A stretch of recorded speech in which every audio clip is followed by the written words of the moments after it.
Welcome to the Danielle Robinson Podcast, where we explore the intersections of culture, power, and womanhood in a world that still decides what freedom means for the body. Today's episode is about something half the world experiences, and yet most societies still refuse to talk about: menstruation. And not just as biology, but as economics, as policy, as dignity. Because if autonomy begins with the body, then menstruation is the earliest test of it. Every economy depends on menstruation, and yet few acknowledge its cost. The menstrual cycle sustains life itself, but for billions of women and girls, it's a source of financial strain, shame, and systemic neglect. When Scotland became the first country in the world to make period products free by law, it sent a quiet but seismic message that access to menstrual care is not a privilege, but a right. The Period Products Free Provision Act recognised something that many governments still don't, that participation in society shouldn't depend on whether you can afford a pad.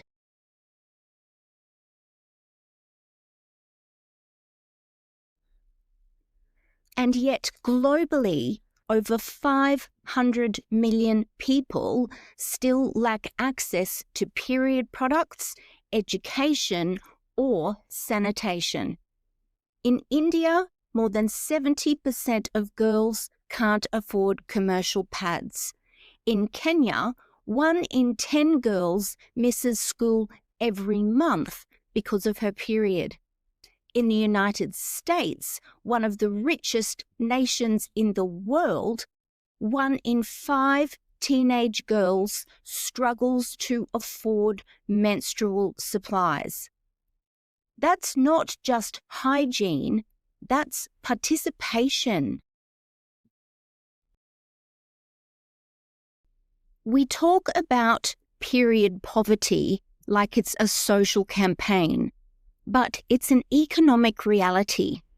Every pad, every tampon, every missed day of work or school, it all adds up. It's what economists call the pink tax, the subtle price of being female. Until recently, most governments taxed tampons and pads as luxury items, the same category as perfume. The UK only abolished its tampon tax in 2021. Australia did it in 2019.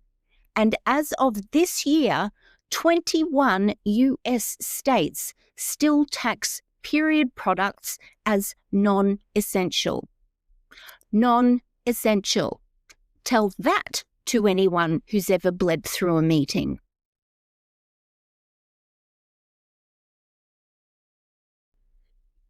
When you tax necessity, you legislate inequality because everyone bleeds, but not everyone can afford to.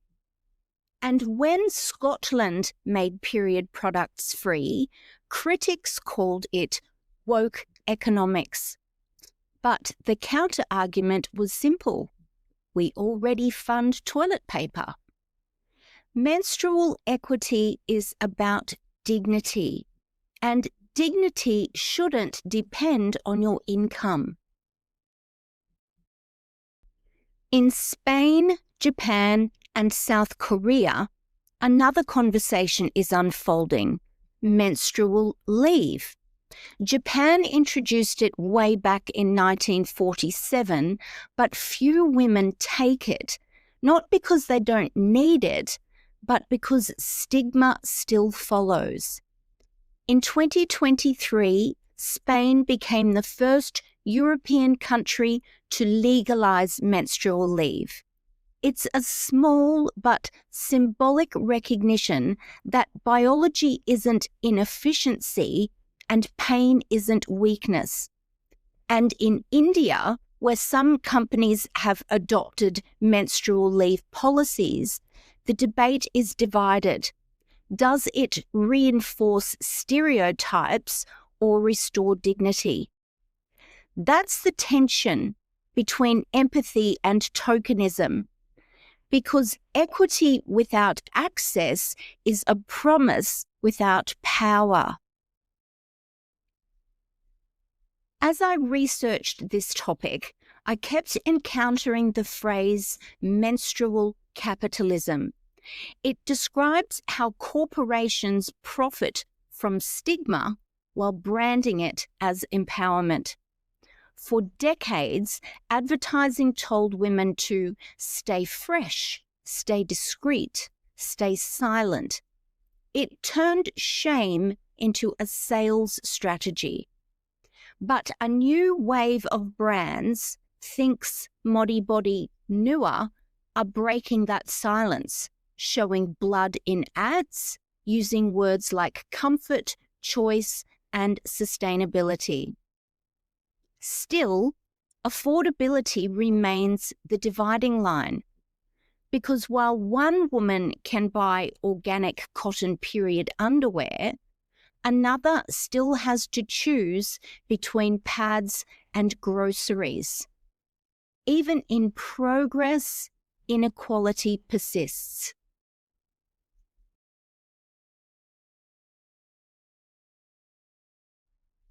There's another cost too, the environmental one. The average pad contains the equivalent of 4 plastic bags. Multiply that by billions and you get a crisis in slow motion. Reusable menstrual cups and eco-friendly options exist, but again, they're often priced beyond reach. Sustainability, it seems, has become a luxury. So when we talk about menstrual equity, we're also talking about environmental justice, about who bears the cost of a disposable world.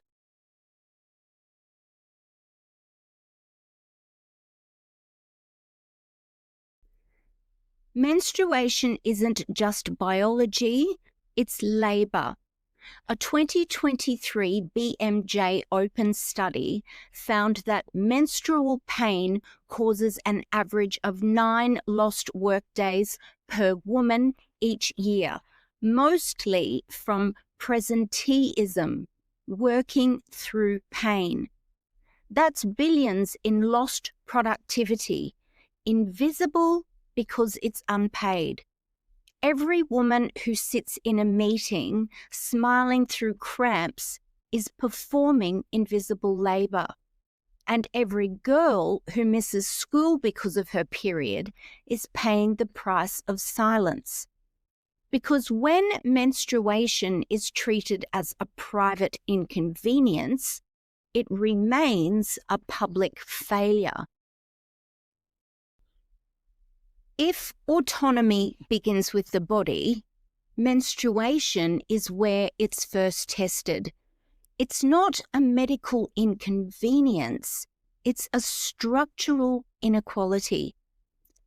Menstrual equity isn't about charity, it's about justice. It's about ensuring that biology doesn't become a barrier to opportunity, that dignity doesn't come with a price tag. Because a society that ignores the cost of periods isn't saving money, it's spending equality. So maybe progress isn't about pretending we're all the same, but about building systems that respect our differences. Menstruation shouldn't be a reason to hide, to miss out, or to be shamed. It's not a private issue, it's a public one. And the sooner we design policies that reflect that, the closer we come to true equality. Thank you for watching. If this conversation resonated with you, please like, subscribe, and ring the bell. It helps this channel reach more people who care about real stories of freedom and equity. And if you'd like to dive deeper into this project with the full research-rich version of My Body, Their Battlefield, you can listen on Spotify or Apple Podcasts. Because autonomy doesn't begin in law books or labs, it begins right here in the body. I'm Danielle Robinson. Thank you for watching, and I'll see you in the next episode.